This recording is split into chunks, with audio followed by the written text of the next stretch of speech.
Ah, ma jeunesse.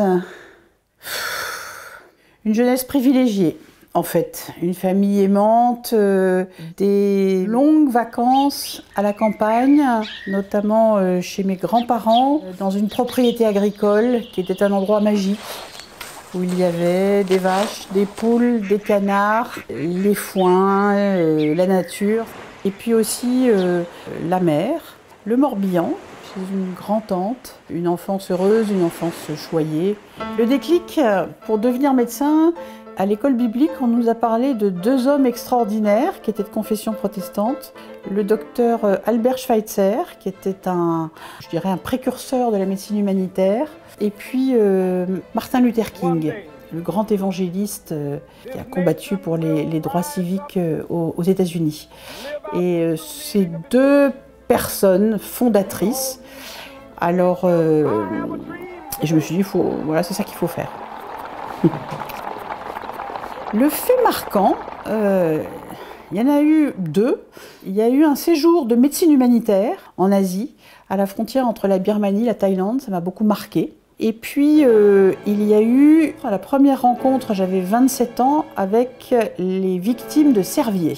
Pour moi, c'est une sorte de brouillard qui se déchire pour comprendre peut-être mieux la réalité du monde. Je vous ai dit que je venais d'un milieu très protégé. J'ai compris que au sein d'un monde qui paraît très policé, régi par des règles d'honnêteté, de probité, très importantes dans le domaine de la santé, il pouvait y avoir l'irruption du crime, ce qu'on appelle le crime en col blanc.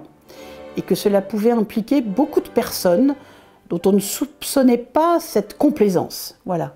Ça a été pour moi un coup de tonnerre, en fait. Une trahison terrible. Des milliers de victimes, et tout ça a été un marqueur très, très indélébile, en fait, dans ma mémoire de médecin. Mes jeunes années. L'humain compte véritablement à ses yeux. Elle s'intéresse aux autres, elle est sensible au mal-être des autres, aux drames, aux injustices qu'elle combat tous les jours. Quand elle voit les patients souffrir, elle est capable de pleurer avec eux. Je l'ai vu parler à des patients victimes du Mediator. Il y a un rapport extraordinaire. Prendre les gens dans les bras, des gens qui étaient au fond du trou, qui avaient perdu un proche, elle était extrêmement touchante. Elle était en communion avec ces personnes. Elle s'est battue pendant des mois et des mois et des années pour obtenir ce qu'on appelle la justice. Alors il faut savoir que quand j'ai rencontré mon mari en 88, on s'est retrouvés à Brest et j'avoue avoir eu un double coup de foudre pour mon futur mari et pour cette ville.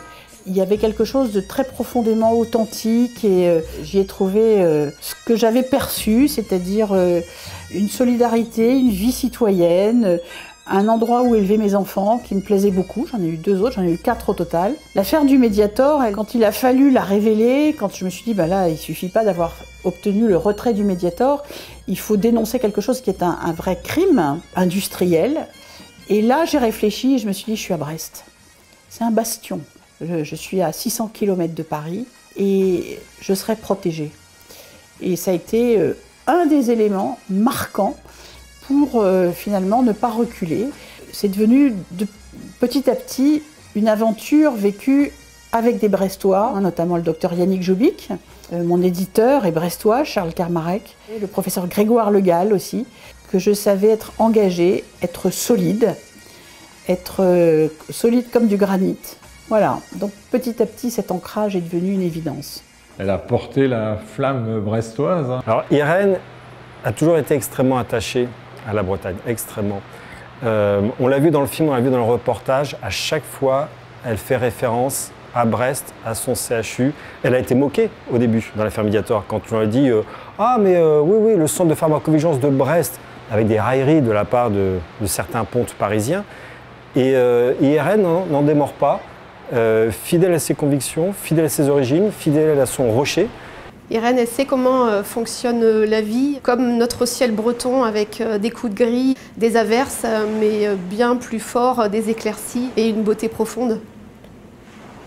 qui m'a valu d'être considérée comme une lanceuse d'alerte, c'est d'avoir publié ce livre aux éditions Dialogue, brestoises. Donc ça, c'est le premier combat breton, en fait.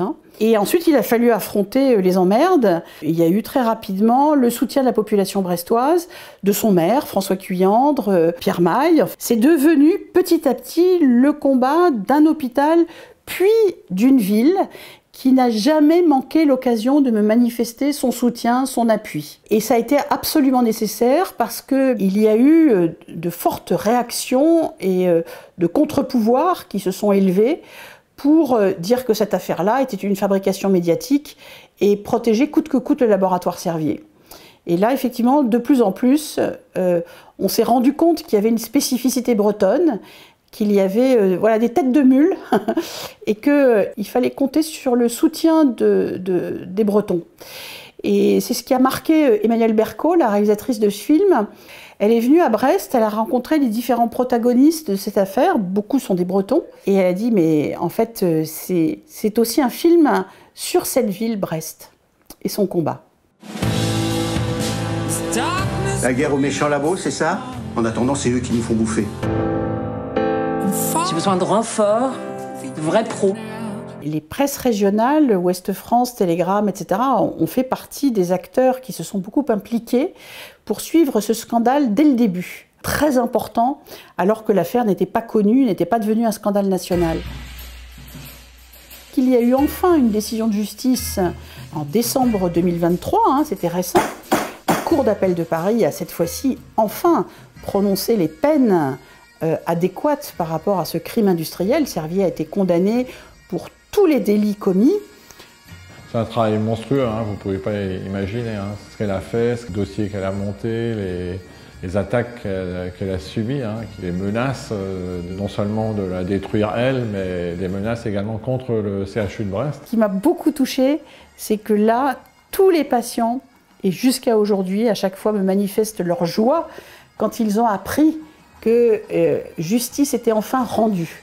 Elle a peut-être le caractère du breton qui ne lâche rien. Je ne suis pas bretonne de naissance, donc je suis bretonne de cœur. Un petit exemple qui m'a fait réfléchir, c'est le docteur Yannick Jobit. C'est lui qui m'a signalé la première atteinte valvulaire cardiaque liée au Mediator. Et Yannick, un jour, on allait à une réunion et je l'entends répondre au téléphone. Et là, je me rends compte qu'il parle breton. À fond la caisse, il éclate de rire. Je dis, Yannick, mais avec qui tu parles? Il me dit, avec mon père. Je ne l'avais jamais entendu parler breton. Et je me suis dit, mais ça, c'est une richesse extraordinaire. Il faut le préserver. Il faut que cette langue continue à vivre. C'est quelque chose qui m'a beaucoup émue. Je vais vous donner un autre exemple, parce que je vous parle de ce que je connais. J'ai un collègue breton, qui s'appelle le docteur Norbert André. Il vient de publier un livre qui s'appelle « Les vies de Brest ». Il raconte avec une grande érudition l'histoire de 4 générations de Brestois à partir de la fin du 19e siècle. En lisant ce livre, je me suis dit que voilà, qu'il fallait inlassablement rappeler son histoire, sa langue, son combat aussi, parce qu'on se rend compte à quel point parfois la vie des Bretons comptait peu au regard de la nation. Et qu'il fallait cette solidarité entre ces gens pour qu'on puisse tenir et survivre. Ça vous a fait quoi de recevoir le prix de l'Hermine? M'a beaucoup touchée. C'est drôle parce qu'il y a des années, on m'a proposé la Légion d'honneur et j'ai dit « Ah oula, vous arrêtez tout de suite là ». Alors Irène, c'est quelqu'un qui est franche du collier. Il n'y a pas d'entourloupe avec Irène. Je ne veux pas être chevalier de la Légion d'honneur. Ce n'est pas une question de mépris, c'est une question de cohérence. C'est tout l'inverse avec cette décoration qui m'est proposée, qui me rapproche d'un monde que je côtoie, que je respecte, qui m'a soutenue et pour moi c'est un grand honneur.